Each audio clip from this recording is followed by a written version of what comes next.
ASRS, the American Society of Retina Specialists, is the largest organization of retina specialists in the world. It started out as the Vitreous Society in 1982.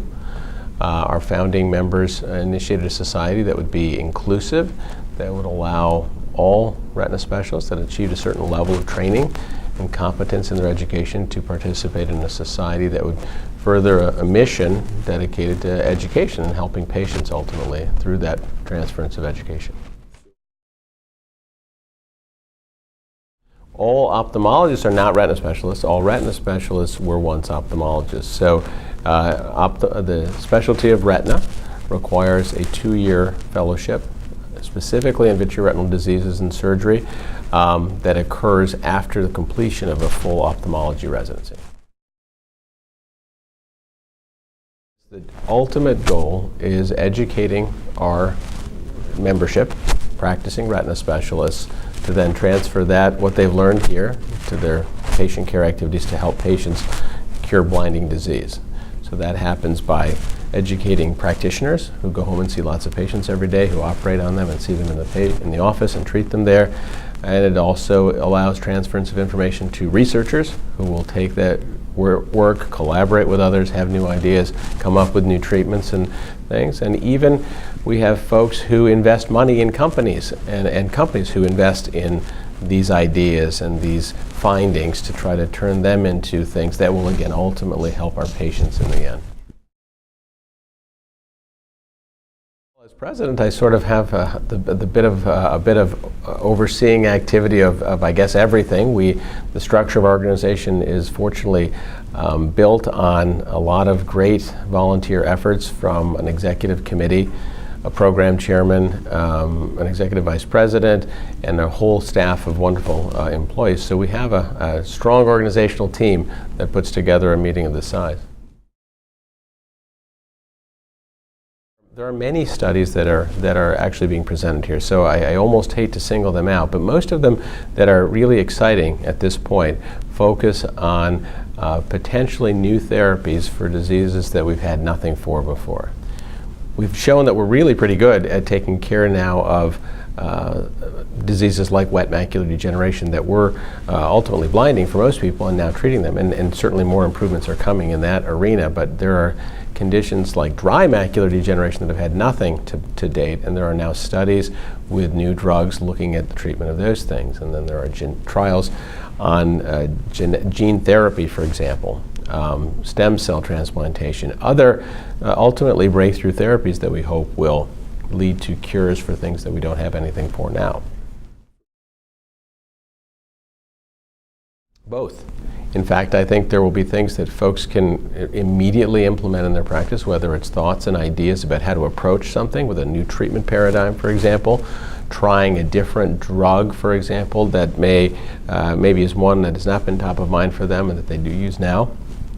And then I think would be very happy if they left here knowing what is likely to come out in a year, so that they can sort of plan strategies not only in their own minds but with patients, telling them that things are coming. And I think they'll also leave this meeting having a reasonable idea of what might be coming in 5 years and even 10 years.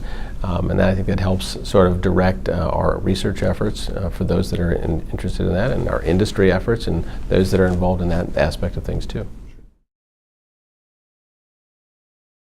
I think it's the most in the crosshairs right now. So DME is a very, very common result of diabetes for roughly 6 to 7 years after onset. Many people get diabetic macular edema, and it is probably the single largest cause of vision loss in the diabetic population. And we now have multiple therapies that work fairly well in treating it. We're working on new therapies in that area, but we're also working on trying to figure out our treatment paradigms. And those kinds of questions lead to widespread panels, debates, lots of wrangling, trying to figure out what's the best way to treat something that we had nothing really good for before, but now we're trying to figure out how do we use what we have and how do we get new things for this disease. But it's a big part of what we're focusing on now. There are scientific challenges. There are things we just don't know how to treat. And then there are the challenges that occur from the delivery restrictions. We have many restrictions, in fact, that I think, impede our ability to give the maximal or best care to patients. And a lot of them are regulatory in nature. We have issues with insurance companies. Payers are